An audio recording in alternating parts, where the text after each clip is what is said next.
नमस्कार, ये आकाशवाणी शिमला है। अब आप प्रभा शर्मा से कोविड-19 पर विशेष समाचार सुनिए।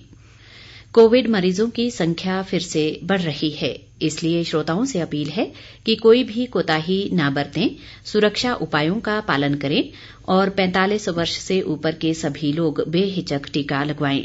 सुरक्षित रहें और 3 आसान उपायों का पालन करें। मास्क पहनें, 2 गज दूरी है जरूरी, सुरक्षित दूरी बनाए रखें, हाथ और मुंह साफ रखें। प्रधानमंत्री नरेंद्र मोदी ने कहा है कि ऑक्सीजन की पर्याप्त मात्रा में आपूर्ति सुनिश्चित करने के लिए मंत्रालयों और राज्य सरकारों के बीच तालमेल जरूरी है। उन्होंने इसकी बढ़ती मांग को पूरा करने के लिए मेडिकल ऑक्सीजन का उत्पादन बढ़ाने का निर्देश दिया। प्रधानमंत्री ने एक बैठक में कोरोना प्रभावित 12 राज्यों में ऑक्सीजन आपूर्ति की वर्तमान स्थिति और इसकी अनुमानित मांग की कल विस्तृत समीक्षा की। बैठक में प्रधानमंत्री को जानकारी दी गई कि केंद्र और राज्य सरकारें नियमित रूप से संपर्क में हैं और अनुमानित मांग संबंधी आंकड़े राज्यों के साथ साझा किए जा रहे हैं। प्रधानमंत्री ने अधिकारियों को पूरे देश में ऑक्सीजन ले जाने वाले टैंकरों की निर्बाध आवाजाही सुनिश्चित करने के निर्देश दिए। ऑक्सीजन सिलेंडर भरने वाले संयंत्रों को 24 घंटे काम करने की अनुमति दी जाएगी। सरकार औद्योगिक सिलेंडरों को चिकित्सा ऑक्सीजन सिलेंडरों के रूप में उपयोग करने की अनुमति दे रही है। मुख्यमंत्री जयराम ठाकुर ने कल एक उच्च स्तरीय बैठक में प्रदेश में कोविड-19 की वर्तमान स्थिति की समीक्षा की और विभिन्न प्रबंधों का जायजा लिया। इस अवसर पर मुख्यमंत्री ने कहा कि वर्तमान में प्रदेश में पर्याप्त मात्रा में दवाइयां, ऑक्सीजन युक्त बिस्तरों की क्षमता, मास्क व सैनिटाइजर उपलब्ध हैं।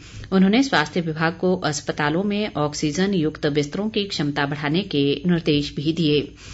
मुख्यमंत्री ने कहा कि इस बीमारी को नियंत्रित करने के लिए जन प्रतिनिधियों की सहभागिता बढ़ाना बहुत आवश्यक है और जन जागरूकता से ही वायरस की चेन को तोड़ा जा सकता है। जयराम ठाकुर ने कहा कि होम आइसोलेशन में कोविड मरीजों के लिए समर्पित हेल्पलाइन के साथ साथ ई-संजीवनी और दूरभाष नंबर 104 के इस्तेमाल को प्रोत्साहित किया जा सकता है। उन्होंने होम आइसोलेशन में कोविड मरीजों की सहायता और परामर्श के लिए चिकित्सकों को उनसे संपर्क करने के निर्देश भी दिए। केंद्र ने सभी राज्यों और केंद्र शासित प्रदेशों से कहा है कि वे चिकित्सा ऑक्सीजन ले जाने वाले वाहनों की राज्य के अंदर और अंतर्राज्य आवाजाही को सुनिश्चित बनाएं और इसमें किसी प्रकार की रुकावट न आने दें। सभी राज्यों और केंद्र शासित प्रदेशों के मुख्य सचिवों को लिखे पत्र में केंद्रीय गृह सचिव अजय कुमार भल्ला ने कहा है कि वे चिकित्सा ऑक्सीजन सहित सभी चिकित्सा सामग्री के वितरण के लिए तैयार योजना पर पूरी तरह अमल करें। भल्ला ने राज्य सरकारों से कहा है कि वे ऑक्सीजन उत्पादकों और आपूर्तिकर्ताओं को केवल अपने ही राज्य के अस्पतालों के लिए ऑक्सीजन की सप्लाई के लिए बाध्य न करें। उन्होंने स्थानीय प्रशासन से कहा है कि वे शहरों में ऑक्सीजन ले जा रहे वाहनों की आवाजाही में किसी प्रकार की बाधा न डालें। गृह सचिव ने यह भी कहा है कि राज्यों और केंद्र शासित प्रदेशों के परिवहन अधिकारियों को निर्देश दिया जाए कि वे ऑक्सीजन ले जा रहे वाहनों की अंतर्राज्यीय आवाजाही पर भी किसी प्रकार की रोक न लगाएं। केंद्रीय स्वास्थ्य व परिवार कल्याण मंत्री डॉक्टर हर्षवर्धन ने कहा है कि सरकार कोविड से निपटने के लिए पूरी तरह से तैयार है। हालांकि देश में कोरोना संक्रमण के मामले बढ़ रहे हैं। उन्होंने कहा कि देश में ऑक्सीजन और वेंटिलेटर जैसी आवश्यक सुविधाओं की कोई कमी नहीं है। डॉक्टर हर्षवर्धन ने कहा कि सरकार चिकित्सा ढांचे में लगातार सुधार कर रही है।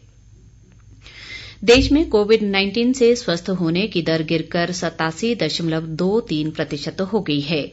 कोरोना संक्रमण से अब तक 1,26,71,220 लोग स्वस्थ हो चुके हैं। मौजूदा समय में देश में कोरोना के सक्रिय मरीजों की संख्या 16,79,740 हो गई है। देश में कोरोना संक्रमितों की कुल संख्या 1,45,26,609 तक पहुंच गई है। संक्रमण से अब तक देश भर में 1,75,649 लोगों की मौत हो चुकी है। इसी के साथ ये समाचार बुलेटिन समाप्त हुआ। नमस्कार।